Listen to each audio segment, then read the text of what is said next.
So dear students, today we are learning about present continuous tense.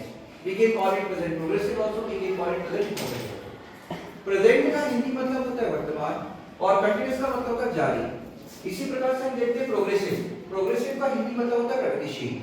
और यदि हम imperfect की बात करें तो इम्परफेक्ट का मतलब है अपूर्ण। अपूर्ण मतलब चल रहा है। कहने का मतलब टेक्स्ट एक ही है, नाम तीन है।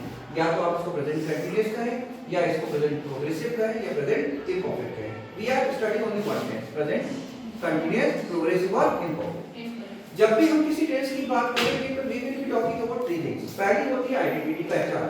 सबसे पहले पहचानना जरूरी है। तो आइडेंटिटी की जब हम बात करेंगे तो यहाँ पर प्रेजेंट अकेले की होती है हूँ, और कंटीन्यूअस की बात करें तो रहा नहीं है। तो जब दोनों को अपन कंबाइन कर देते हैं, प्रेजेंट और कंटीन्यूअस को जब कंबाइन करते हैं, so at the end of Hindi sentence के लास्ट में हमको मिलता है रहा है, रही है, रहे हैं, हुआ है, हुई है, हुए। जैसे एग्जांपल से देखिए अपन कि भाई मैं कुछ पढ़ा रहा हूँ या मैं खड़ा हुआ हूँ, आप बैठे हुए हो, वे लोग वहाँ बात कर रहे हैं, ठीक है, मम्मी खाना बना रही है, ठीक है, वो बस स्टैंड पर खड़ा हुआ है, मतलब प्रेजेंट में कोई काम चल रहा है। This action which is going on at the time of speaking will be indicated with the help of present continuous। Second बात करेंगे मैन वर्ब। जैसे मैन वर्ब इसको अपन हिंदी में हिंदी में क्या कहते हैं, इसको मुख्य क्रिया।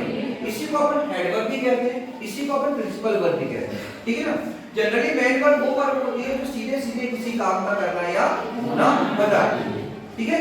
जैसे गो जाना, कम आना, राइट लिखना, सी देखना, टीच पढ़ाना, स्लीप सोना, गेट अप जागना, वेक अप जागना, ठीक है ना, रिमेंबर याद करना, ऐसे करके।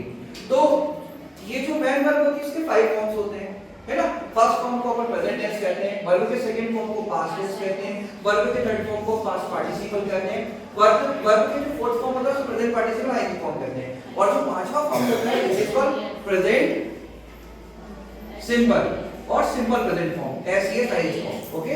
जैसे गो जाना, वेंट गया, गॉन जा चुका, गोइंग जा रहा, गोस जाता है। टीच पढ़ाना, टॉट पढ़ाया, टॉट पढ़ा चुके, टीचिंग पढ़ा रहे, टीचर पढ़ाते हैं। सी देखना, सॉ देखा, सीन देख चुके, सीन देख रहे, सीज देखते हैं, ओके। समझ में आ गया। तो यहाँ पर जब हम मेन वर्ब की बात करेंगे तो मेन वर्ब का फोर्थ फॉर्म आईएनजी फॉर्म, और जब भी आईएनजी फॉर्म की बात होगी तो ये जनरली 6 टेंसेस में यूज होगा।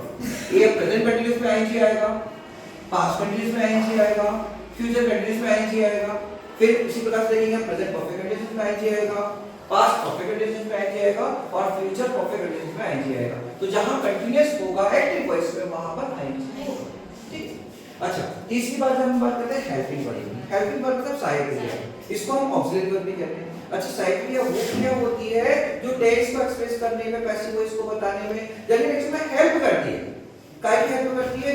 मैन वर्ब की हेल्प करती है, ठीक है। क्यों करती है? क्योंकि टेक्स्ट को बताना है, सेंटेंस को नेगेटिव या इंट्रोगेटिव हमको दर्शाना है, ठीक है ना। तो हेल्पिंग वर्ब यूज करेंगे। So we have got 3 helping verbs, यहां एस है, एम है और आर। इसका यूज करेंगे ही, शी या किसी व्यक्ति का नाम, he, she is, it is, Ram is, Sachin is, Pooja is, Priyanka is, Mohan is, मतलब एक वचन जब भी आएगा वहां पर इज लगाएंगे। और यहां एम की बात करेंगे, am we use with I only, okay. Then we are using are we are using with you, we, they, he, she, plural subject, plural तो सब्जेक्ट को समझ को getting or not? So these are the rules, that 3 things of the identity, main verb and helping. Getting?